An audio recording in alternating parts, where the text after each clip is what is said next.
তল্পিবাহক উপদেষ্টা যারা ফ্যাসিবাদকে দীর্ঘায়িত করার জন্য গোপনে ষড়যন্ত্র করছেন, আমরা বলে শুনেছি আপনাদের অবস্থান স্পষ্ট করুন, আর না হয় কিনার মতো আপনাদেরকে বঙ্গোপসাগরে নিক্ষেপ করবে জনগণ।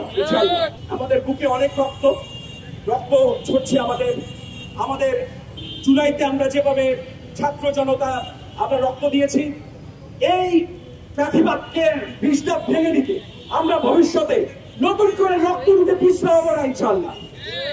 এবং বলতে চাই, আওয়ামী নিষিদ্ধ করতে এবং আওয়ামী লীগের দল স্থায়ীভাবে নিষিদ্ধ করতে আমরা কবি সাহিত্যিক জাগ্রত জুলাই এবং এনসিপির ভাইরাও আমাদের সঙ্গে সংহতি জানিয়েছে। আমরা দেশের 20 কোটি মানুষকে নিয়ে জীবনের শেষ রক্তবিন্দু দিয়ে লড়াই করে যাবো ইনশাআল্লাহ।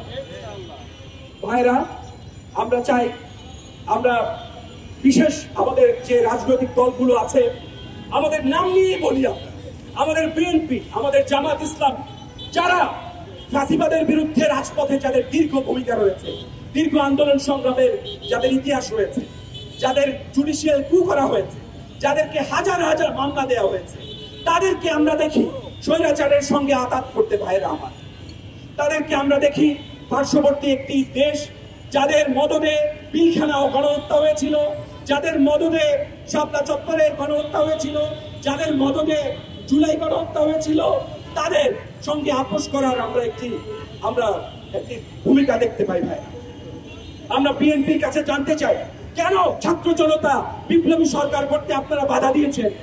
কেন আপনারা রাষ্ট্রপতিকে অপসারণ করতে দেননি? কেন আপনারা খুনি হাসিনাকে এখনো নিষিদ্ধ করছেন না?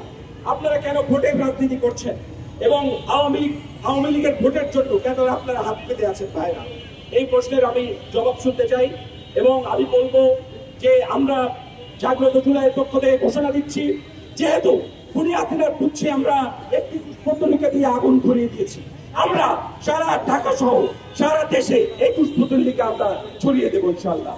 সুতরাং আমরা যাদেরকে আমাদেরকে ভয় দেখাতে চান, আমাদের সেনাবাহিনীকে যারা বিতর্কিত করতে চান, সেনাবাহিনী প্রধান সহ সেনাবাহিনীর যারা আমরা বলবো যে যাদের বিরুদ্ধে অভিযোগ উঠছে, আপনারা এই শান্তি এবং স্বাধীনতার প্রতীক সেনাবাহিনী শক্তিশালী হলে বিপ্লব শক্তিশালী হবে আমরা মনে করি।